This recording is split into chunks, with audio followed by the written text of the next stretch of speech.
As armas da persuasão. Parte 1. Nossos atalhos mentais na hora de julgar e de tomar decisões podem ser usados contra nós. Às vezes, o comportamento dos animais pode parecer ridiculamente simples. Por exemplo, considere a mãe peru, que normalmente se preocupa muito com seus filhotes, mas os abandona, ou até mesmo os ataca se eles não piarem corretamente. Por outro lado, cientistas criaram uma réplica do inimigo do peru, uma doninha, que imitava os sons emitidos pelo filhote. Por acionar o mesmo sinal na cabeça da mãe peru, a doninha de mentira recebia os mesmos cuidados que os verdadeiros filhotes. O som é apenas um gatilho, um atalho que permite ao peru identificar rapidamente, e em muitos casos, de maneira confiável os seus filhotes. No caso da réplica da doninha, o atalho da mãe peru parece um tanto bobo, mas nós também nos comportamos de maneira semelhante. Nós simplesmente precisamos disso, porque o mundo é um lugar complexo, onde é impossível que ponderemos os detalhes de cada decisão que tomamos. Por este motivo, nós usamos atalhos rápidos, e que na maioria das vezes, funcionam muito bem. Assim como os cientistas podem enganar um peru a cuidar de uma doninha falsa, os chamados profissionais da persuasão, como consultores, vendedores e artistas, podem nos enganar usando nossos atalhos contra nossos próprios interesses. Eles geralmente o fazem para consentirmos com as suas demandas, como, por exemplo, comprar um determinado produto. Um dos atalhos mais utilizados é o que diz que o que é caro é bom. As pessoas em geral assumem que itens caros são de mais alta qualidade do que os baratos. Muitas vezes esse atalho está correto, mas um vendedor vigarista pode usá-los contra nós. Por exemplo, lojas de souvenirs normalmente vendem joias com baixa demanda, aumentando os preços, ao invés de diminuí-los. Por ser muito difícil lidar com as complexidades da vida, nós seguimos esses atalhos. Por isso, precisamos identificar e nos defender contra manipuladores que tentam nos enganar para usarmos esses atalhos de maneira errada, antes que pareçamos tão tolos quanto a mãe peru. Parte 2. Os seres humanos têm uma necessidade muito forte de retribuir favores. A regra da reciprocidade alega que temos o dever de pagar aos outros na mesma moeda por aquilo que eles tenham feito ou dado para nós. Essa tendência forma a base de todas as sociedades, pois permitiu que os nossos ancestrais compartilhassem recursos, seguros do fato que seriam retribuídos mais tarde. Se alguém nos faz um favor e nós não retribuímos, sentimos um forte peso psicológico. Isso se deve, parcialmente, porque como sociedade, nós desprezamos aqueles que não retribuem favores. Nós os rotulamos como ingratos e tememos ser classificados da mesma forma. Vários experimentos demonstraram que as pessoas são tão ansiosas para se livrar desse peso de dívida que elas realizam favores muito maiores em retribuição a esses pequenos favores. Por exemplo, em um experimento, quando o pesquisador Joe comprou uma Coca-Cola para alguns voluntários de um estudo, como um favor pelo qual não era necessário retribuir, e depois pediu para que eles comprassem bilhetes de uma rifa. Em média, esses voluntários retribuíram comprando bilhetes que valiam 50 centavos. A quantidade de rifas compradas quando Joe deu uma Coca-Cola primeiro foi o dobro da quantidade de rifas compradas quando não houve o pequeno presente do pesquisador. Obviamente, existe uma possibilidade de abuso por aqui, porque na situação da pesquisa, todas as escolhas livres eram de Joe. Ele não apenas forçou uma dívida aos indivíduos comprando a eles um refrigerante, mas também escolheu seus métodos de reciprocidade.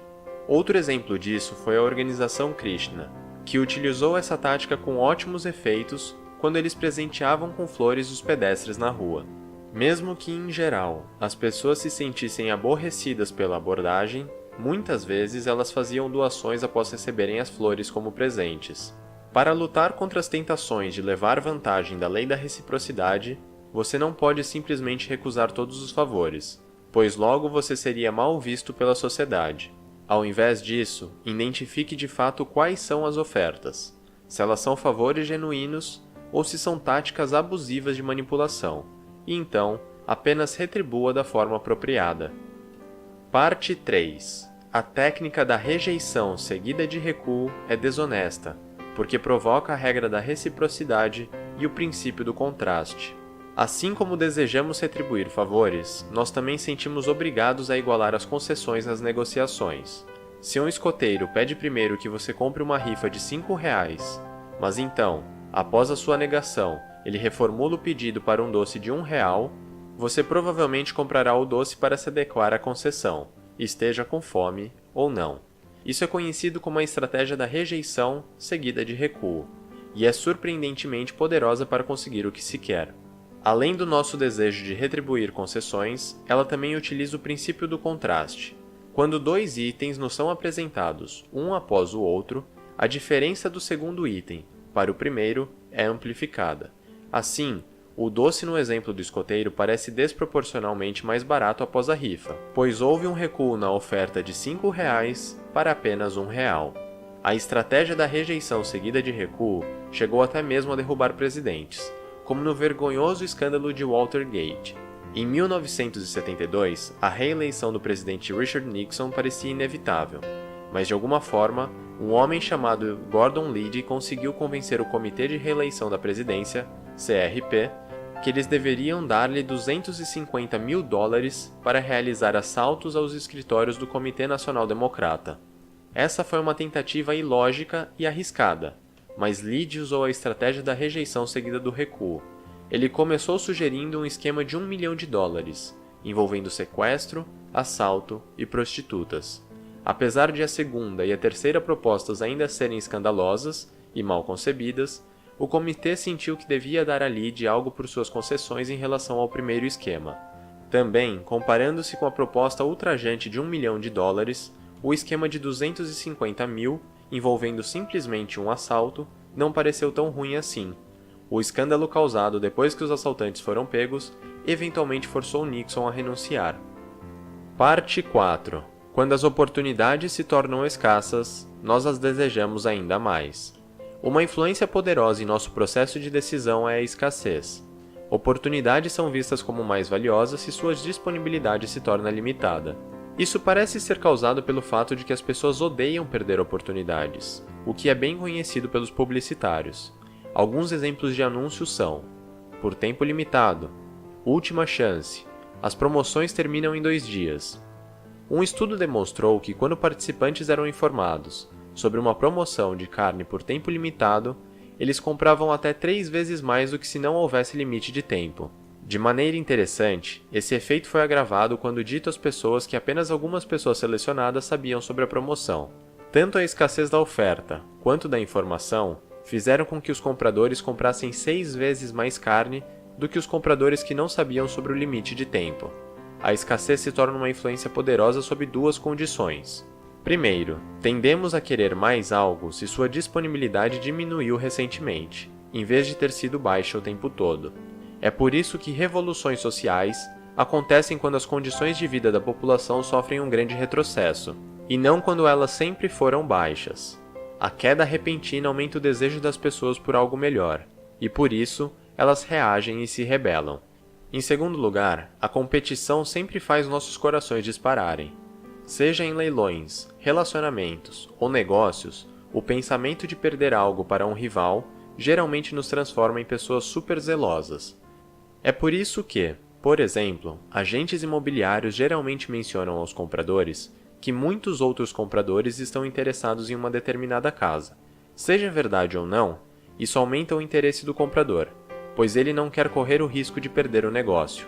Para combater a ansiedade ocasionada pela escassez, devemos sempre parar e analisar se realmente queremos o item em questão, levando em consideração os seus benefícios, por exemplo, seu sabor ou função, ou se é um desejo simplesmente ocasionado pela disponibilidade limitada. Parte 5. Informações e itens proibidos são vistos como mais desejados. Pode ser que seja verdade o velho ditado que diz que as pessoas querem o que não podem ter. Por exemplo, quando o condado de Dade, na Flórida, declarou que os detergentes contendo fosfato eram ilegais, os moradores começaram não apenas a contrabandear e guardar grandes quantidades do produto, mas também começaram a ver os detergentes à base de fosfato como melhores do que antes. Esse efeito, Romeu e Julieta, origina-se do fato de que seres humanos odeiam perder oportunidades. Assim, quando algo é banido ou proibido, é provável que tudo se torne mais desejável. Os pais geralmente observam esse fenômeno rebelde em seus filhos. Qualquer brinquedo se tornará muito mais atraente se a criança for proibida de brincar com ele. Isso coloca problemas interessantes no mundo adulto também. muitas vezes em relação à censura, porque a informação proibida também é considerada mais valiosa que a informação livremente disponível.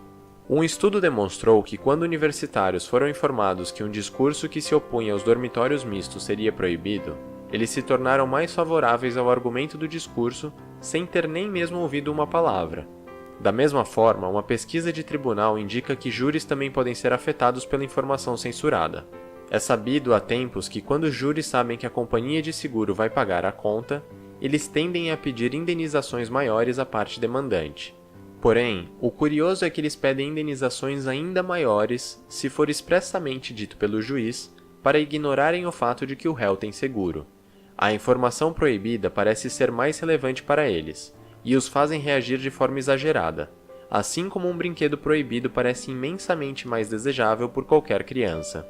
Parte 6. Nós somos obcecados em sermos e parecermos coerentes com nossas palavras e ações. Quando as pessoas em uma praia testemunharam o falso roubo de um rádio, apenas 20% delas reagiram ao roubo. Mas se o dono do rádio pedisse às pessoas antes algo como: "Por favor, você poderia olhar as minhas coisas?", 95% das pessoas se tornaram vigilantes, perseguindo o ladrão e agarrando o rádio de volta com força. Seus desejos de serem coerentes com o que eles disseram chegou a superar sua preocupação com sua própria segurança. Mas o que determina a coerência? A resposta é simples: compromisso. Uma pesquisa mostra que uma vez que tenhamos nos comprometido com algo, seja com palavras ou com ações, queremos ser consistentes com isso. E o compromisso público é o fator mais poderoso de todos.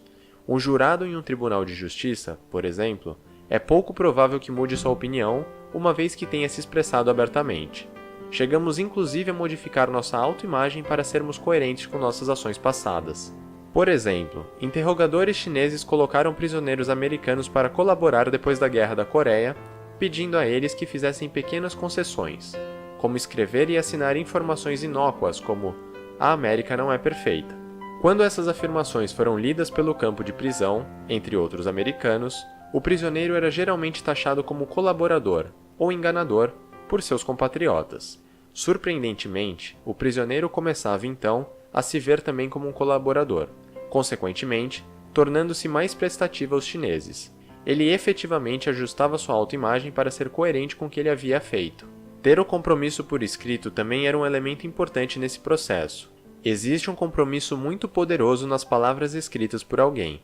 Essa técnica é largamente conhecida como pé na porta. Ela tem a vantagem de que, mesmo pequenos compromissos, afetem a nossa autoimagem. A técnica é muito popular entre os vendedores que conseguem grandes compras, ao fazerem que os compradores assumam pequenos compromissos que mudem a sua autoimagem, e, em seguida, oferecem uma grande oferta, aumentando drasticamente as suas chances de sucesso. Parte 7. Fazer uma escolha e ter que lutar por algo gera uma mudança na mentalidade da pessoa. De tribos na África às universidades da América, quando um novo membro é introduzido no grupo, rituais de iniciação tendem a envolver dor e experiências desagradáveis, podendo chegar até mesmo a casos de morte. Por outro lado, tentativas para reduzir as brutalidades nessas práticas sempre encontram muita resistência. Mas, por quê? Simplesmente, os grupos sabem que se as pessoas passarem por muitos obstáculos para conseguirem algo, elas tenderão a valorizar mais aquilo uma vez que tenham alcançado. O esforço necessário faz com que os membros sejam mais compromissados com o grupo e com a conquista. Porém, os grupos, como as fraternidades universitárias, apresentam resistência aos esforços de transformar seus rituais, os famosos trotes, em alguma forma de serviço comunitário, como trocar os lençóis das camas nos hospitais.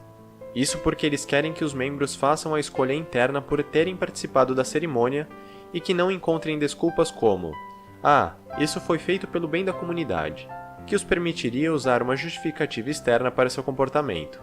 Uma pesquisa demonstrou que tais escolhas internas são mais prováveis de produzirem mudanças internas duradouras, se comparado com as escolhas feitas devido às pressões externas. Os profissionais da persuasão tentam gerar em nós uma mudança interna, por exemplo, com o truque da bola baixa.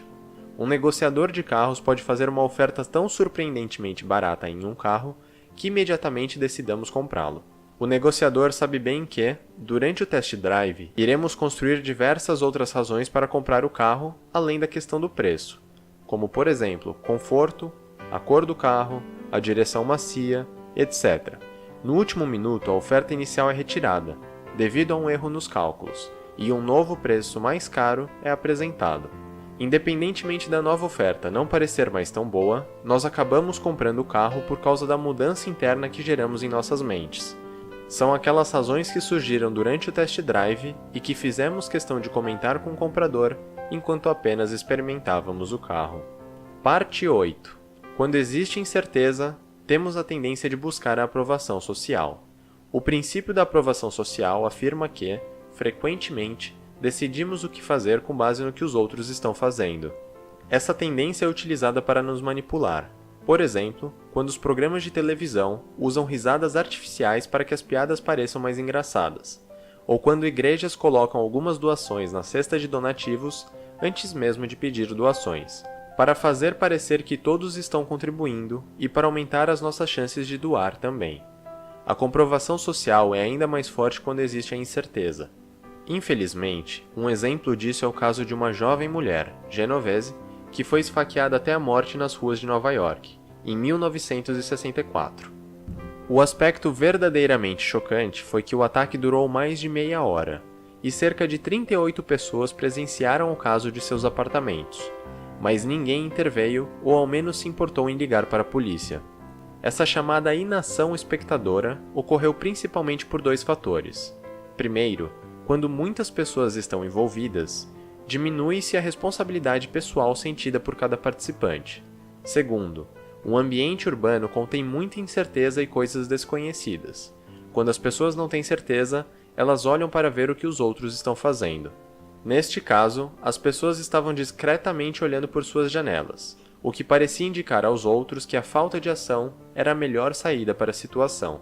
Considerando esses fatos, se você precisar ser atendido em um caso de emergência em uma multidão, você deve escolher apenas um indivíduo do grupo e direcionar seu pedido diretamente e de forma clara para ele. Assim, a pessoa não precisará procurar por orientação de outros e quase certamente lhe ajudará. Parte 9. Observar pessoas que se parecem conosco pode influenciar nossas escolhas. Geralmente imitamos os outros em nossas escolhas, e essa tendência é ainda mais forte quando a pessoa observada se parece conosco. Por exemplo, pense no quanto os adolescentes são suscetíveis às opiniões e escolhas de seus amigos. Por este motivo, profissionais de marketing utilizam propagandas com entrevistas, muitas delas falsas, com pessoas normais na rua, que aprovam e dão a sua opinião sobre um determinado produto. Tendemos a pensar que essas pessoas são parecidas conosco, e então a sua aprovação é um indicador forte de que o produto é, de fato, bom. Nossa tendência a copiar os outros também produz uma estatística sombria. Depois que um caso de suicídio é publicado na mídia, o número de pessoas que morrem em acidentes de avião e de carro aumentam drasticamente na semana seguinte, um fenômeno um tanto quanto perturbador. Parece que depois de lerem sobre um suicídio no jornal, algumas pessoas resolvem tirar a sua própria vida ao imitar a vítima. Por diversas razões, alguns decidem que suas mortes pareçam acidentais, outros decidirão fazê-la enquanto dirigem, ou de maneira mais assustadora, enquanto voam, gerando um aumento no número de colisões. Tristemente, essas não são pessoas que teriam se suicidado. Uma pesquisa demonstrou que toda vez que uma história de suicídio é publicada no jornal, o caso leva, em média, mais 58 pessoas à morte, o que não teria acontecido caso o suicídio não tivesse sido publicado. Isso é conhecido como efeito Weller, nome inspirado no livro do século XVIII que espalhou uma onda de suicídios ao longo da Europa, aparentemente causados como simples imitações do protagonista do livro. Em média, esse efeito parece ser ainda mais forte para pessoas parecidas com as pessoas do suicídio. Quando pessoas jovens leem sobre outro jovem que se suicidou, elas começam a jogar seus carros das pontes ou colidem com postes, enquanto as pessoas mais velhas reagem às notícias de suicídio de outros adultos. Parte 10. Temos a tendência de concordar com as pessoas que gostamos, e algumas pessoas conseguem que gostemos delas facilmente. Em geral, nós concordamos mais com as pessoas que gostamos, e os profissionais da persuasão sabem quais fatores nos fazem gostar de uma pessoa. Um desses fatores é a atração física. Ela produz o chamado efeito auréola. o que significa que temos a tendência de ver as pessoas atraentes como mais espertas, generosas e honestas. Aliás, um estudo mostrou que temos a tendência de votar em candidatos mais atraentes em eleições políticas, o que é de fato incorreto. Também gostamos de sermos bajulados e tendemos a gostar de pessoas que se pareçam conosco de alguma forma. É por isso que vendedores frequentemente nos elogiam e buscam alguma conexão conosco ou com o nosso passado. Muito bonita sua camisa. Azul também é a minha cor favorita. Minha família é da mesma cidade que a sua. Um fator especialmente poderoso em gostar de alguém é cooperar com algum objetivo compartilhado, algo como estar no mesmo time. O método de interrogação do policial bom e do policial mau funciona muito bem por esse mesmo motivo. Após um suspeito ser fortemente criticado e abusado verbalmente por um policial mau, o policial bom, generoso e compreensivo defende o suspeito, dizendo que irá aliviar a sua pena e que irá fazer de tudo para que ele não sofra as piores consequências, tendo-o como amigo e confidente. E então, o que acaba conseguindo é que, geralmente, o suspeito acaba confessando o crime. Por fim, as coisas que associamos às pessoas são muito importantes para determinar o quanto gostamos delas. Homens da previsão do tempo, por exemplo, sofreram ameaças de morte por preverem que haveria tempo ruim nos próximos dias, simplesmente porque eles foram associados ao mau tempo. Por outro lado, se ouvirmos algo enquanto comemos uma refeição saborosa, temos a tendência de associar a questão com as sensações positivas obtidas pela comida. Para nos protegermos contra a manipulação do fator de afeição, devemos nos questionar se gostamos de uma pessoa ou de algo fortemente de maneira normal em um curto espaço de tempo. Se for o caso, isso pode ter sido dado por causa de alguma forma de manipulação. Parte 11. As pessoas são facilmente seduzidas pela autoridade, mas podem ser enganadas pelos símbolos errados de autoridade. Os seres humanos são treinados desde o nascimento para obedecer às autoridades, às vezes, até sem pensar, como foi demonstrado em um estudo. O pesquisador Milgram descobriu que voluntários davam choques elétricos letais em outras pessoas simplesmente porque eles haviam sido orientados a fazer isso por uma autoridade. Ou então, considere a enfermeira que recebeu instruções escritas de um médico para tratar uma pessoa com dor em seu ouvido direito, em inglês, right ear. Porém, o médico abreviou a escrita e escreveu R, ear, o que forma a palavra rear, que em inglês significa traseiro. A enfermeira seguiu as instruções do médico e procedeu, pingando gotas no ânus do paciente. Nem ela, nem o paciente pararam para se questionarem como isso ajudaria a dor de ouvido. A autoridade do médico simplesmente anulou a capacidade deles de pensar. Se não tivermos evidência confiável sobre a autoridade de outra pessoa, podemos cair na armadilha da autoridade que alguns símbolos simplesmente possuem. Por exemplo, títulos acadêmicos são instrumentos muito poderosos. Diante de alguém como um professor ou um especialista, nos tornamos automaticamente mais respeitosos e abertos às suas opiniões. Roupas e adereços também são símbolos de autoridade. Por exemplo, no experimento de Milgram, foi o casaco branco da figura de autoridade e a prancheta que convenceram os participantes a torturar e a darem choques em seus companheiros de teste. Vigaristas exploram plenamente o poder desses símbolos ao utilizarem uniformes, ternos ou até mantos de padre para enganar as pessoas. Figuras de autoridade, como por exemplo juízes, valem a pena ser ouvidos, mas como evitamos que as pessoas abusem de nossa confiança nelas? De maneira simples, devemos nos colocar duas questões quando confrontados por uma figura de autoridade. Primeiro, essa pessoa é realmente uma autoridade ou meramente está se disfarçando como uma? Segundo, quão honesta podemos esperar que seja essa autoridade nessa situação? Em outras palavras, elas estão defendendo seus interesses próprios ou estão tentando nos ajudar com seus conhecimentos? Resumo final. Nós, seres humanos, temos a tendência de usarmos atalhos previsíveis para lidar com certas situações de tomada de decisão, e por esse motivo, pessoas como anunciantes e vendedores vigaristas tomam vantagem dessas respostas pré-programadas. Considerando que não podemos parar de usar esses atalhos, nós devemos nos defender contra os manipuladores que abusam deles.